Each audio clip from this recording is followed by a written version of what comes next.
อย่างน้อยก็มีแนวใดเนาะ เออได้ยังได้ขนาดไหน ได้หน้านี่แหละ โอ้ได้นาบ่โอ้ย่างหลายได้นาเนาะ โอ้นาหลอกหมดแล้ว โอ้นาลอกเนาะโอ้เป็นอะไรมื้อนี้มื้อสุดท้ายแล้ว เมื่อยแต่ดีใจสิหมดมือแล้ว เนาะ สิฮอดจุดหมายแล้ว เดี๋ยวอีก3กิโลฮอดนี่ขนาดไหน อย่างน้อยก็มีแนวใดเนาะ เออได้ยังได้ขนาดไหน ได้หน้านี่แหละ โอ้ได้นาบ่โอ้ย่างหลายได้นาเนาะ โอ้นาหลอกหมดแล้ว โอ้นาลอกเนาะโอ้นี่ว่าได้นาแบบไปย่างเอาหน้าหนนะเขาว่า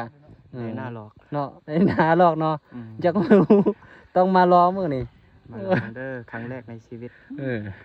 นี่เนาะโอ้นี่ได้เป็นอะไรไวโยจกเก็นมัน ไหวอยู่ ไวอยู่เนาะได้นานเนาะขอยอยู่นี่ แม่น ได้นานอยู่เนาะนี่ก็เนาะเบิ่งดูโอ้หันได้ดาได้ดังไหมบอม ไปเฮ็ดมาบ่หนังอันดังนี่ บ่ เป็นหยังซะนะ มันแดดเผาเนาะ เดี๋ยวเราเนาะโอ้เป็นอะไรไวอยู่บ่ ไหวอยู่ ไวอยู่เนาะ สุดท้ายแล้ว มื้อสุดท้ายแล้ว3กิโลเนาะสู้บ่สู้ สู้ สู้บ่สู้ สู้ สู้ตายหรือสู้บ่ตาย สู้บ่ตาย สู้บ่ตายเนาะ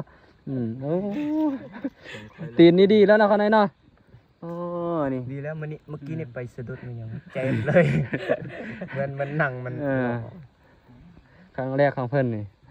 อ้าวครูบาไหมบัดนี้ เป็นอะไรครับบาไหมไวอยู่บ่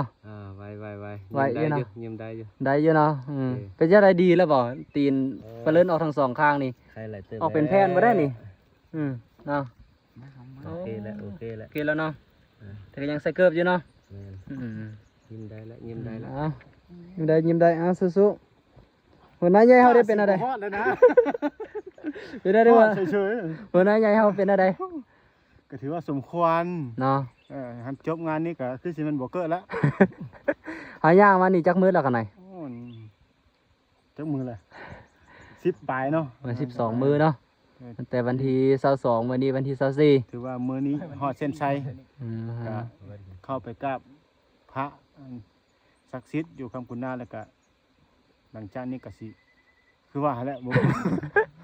บ่เกิดแล้วบัดนี้ สิย่างต่อเลยสิขี้ยานบัดนี้ โอ้ยยันนั้นยันได้ย่าง อันน้อย ย่าง ย่างเนาะ ย่างมื้อนี้แหละบ่มีหน้าดอก ย่างมื้อนี้ประมาณ3กิโลฮอดจุดหมายเนาะคนนั้นเนาะ แม่น อืม นะ อ่ะ สาธุอนุโมทนาบุญนำทุกคนทุกท่านเนอะ สาธุนั่งพักผ่อนเนาะ